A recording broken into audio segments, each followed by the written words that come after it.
Rairangpur cricket club RCC तरफ 80तम स्वाधीनता दिवस अवसर में विशाल रक्तदान शिविर।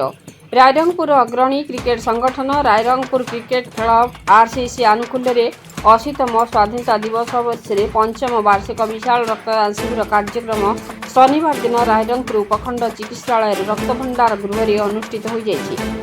रायरंगपुर उपखंड चिकित्सालय रक्त संकट जो वयस्क दुर्घटन पीड़ित प्रसूति महिला थैलासेमिया सिसिलिस सिकल रोग पीड़ित लोक रक्त संकट में छटपट होती। रोगी अवस्था देखि दीर्घ 5 वर्ष है रायरंगपुर क्रिकेट क्लब तरफ अगस्ट 15 तारिख दिन एक रक्तदान शिविर कार्यक्रम आयोजन कर कार्यक्रम में मुख्य अतिथि भाव रायरंगपुर अतिरिक्त जिलापाल अजित कुमार आईएएस, उपजिलापाल उग्रसेन उराम, रायरंगपुर पौराध्यक्ष अभिषेक पट्टनायक, डीएफओ सुब्रत पात्र, रायरंगपुर उपखंड मुख्य चिकित्सा अधिकारी रवीन्द्रनाथ मांडी, उपखंड सूचना और लोक संपर्क अधिकारी विकास रंजन महांती प्रमुख जोगदे फिता काटी शुभारंभ करने सह रक्तदाता उत्साह करते।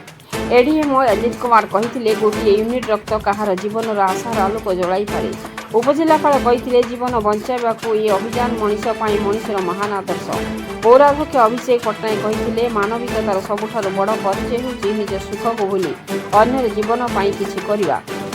अनुष्ठान कर्मकर्ता अमित टिटन लारा कहते समाज रक्तदान और रक्त संग्रह सचेतन सृष्टि करने एवं अन्यर दुर्लभ जीवन बचाई परिवार मुहरे हस फुटाइबा ही आमर एकमात्र लक्ष्य। এই रक्तदान शिविर में 81 जन रक्तदाता रक्तदान कर निजक धन्य मणिथिले। कार्यक्रम में आरसीसी समस्त सदस्य उपस्थित रही परिचालन में सहयोग करथिले। रायरंगपुर अखविशाल रिपोर्ट मसीहा न्यूज। सौमिक दास कानूनगो रायरंगपुर क्रिकेट क्लब सेक्रेटरी। आज आमर 80तम स्वाधीनता उपलक्षे रायरंगपुर क्रिकेट क्लब तरफ रायरंगपुर हॉस्पिटल कॉन्फ्रेंस हॉल रे रक्तदान शिविर आमर चालू अच्छी। वर्तमान सुधा आम 67 यूनिट्स कलेक्शन ब्लड हो सारी आशा रखी 100 यूनिट्स करने किंतु गोटाए कथा कही रखापी चाहे आम रायरंगपुर अंचल बहु भाई मैंने काउड़ी यात्रा पलि तेणु आम बहुत मिस करुचु कहीं से आज जदि था आम सहित ताले आमर सोशल सर्विस से भी निजक जोड़ी था किंतु देखा तथापि आम रायरंगपुर अंचल जी बासिंदा अच्छे बहुत जन आसी वर्तमान भी आपण मैंने देखिपे चली आम रक्तदान शिविर देखा जाऊ केते बाट जाऊँ कही रखापी चाहे आम रायरंगपुर क्रिकेट क्लब यह हूँ 5म वार्षिक। प्रति वर्ष आम 100 यूनिट ऊपर कलेक्शन करूँ किंतु यही वर्ष जी हूँ देखा जाऊ कौन हो कहीं काउड़ी यात्रा पड़गला बोलबम भी पलैले से आम यूनिट्स कमी जाऊँ तथापि आम जिते मैक्सिमम हम आम चेष्टा करूँ। नमस्कार, मु अमन महांती सदस्य रायरंगपुर क्रिकेट क्लब। आमे आज अगस्ट 15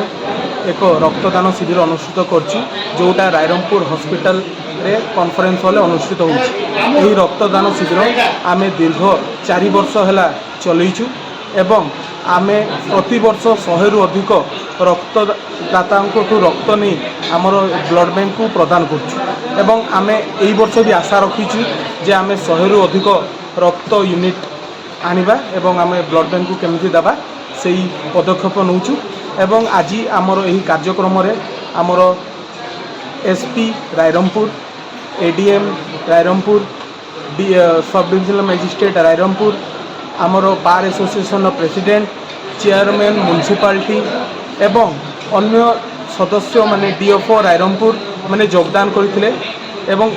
जो कारण यही कैंप आमे बहुत भल भाव अनुष्ठित होती सबुठ बेसी श्रेय देवी देवाई चाहे मु आमर मेडिकल ऑफिसर जी अच्छा ब्लड बैंक एवं आमर एसडीएम जी मेडिकल ऑफिसर अच्छा बिना यही ब्लड कैंप सक्सेसफुल हो न सी आम सब प्रकार साहाय्य कर आरसीसी क्लब तरफ आयोजन करते ब्लड डोनेशन कैंप तो रक्तदानटा सब इम्पोर्टाट एथपाई कारण जिते आपण मानकर घर गुरुजन हो गले कि निजर घर लोक किए भी गले जिते किसी भी असुविधार सम्मुखीन कर ब्लड मिलूना जमीक एसडीएच आम निज रायरंगपुर ही सर्टेज अच्छी तो एवं जदि आम अलग किसी प्लाज्मा थेरापी होगा कि क्रायोथेरापी होगा तापाई आमको संपृक्त निर्दिष्ट गोटे ब्लड ग्रुप दरकार पड़ता है किंतु जेनेराली जदि आम कनसीडर करवा किसी ब्लड दरकार पड़े तो यूनिवर्साली आम पॉजिटिव ब्लड और नेगेटिव ब्लड कनसीडर कर देवाई तो से सब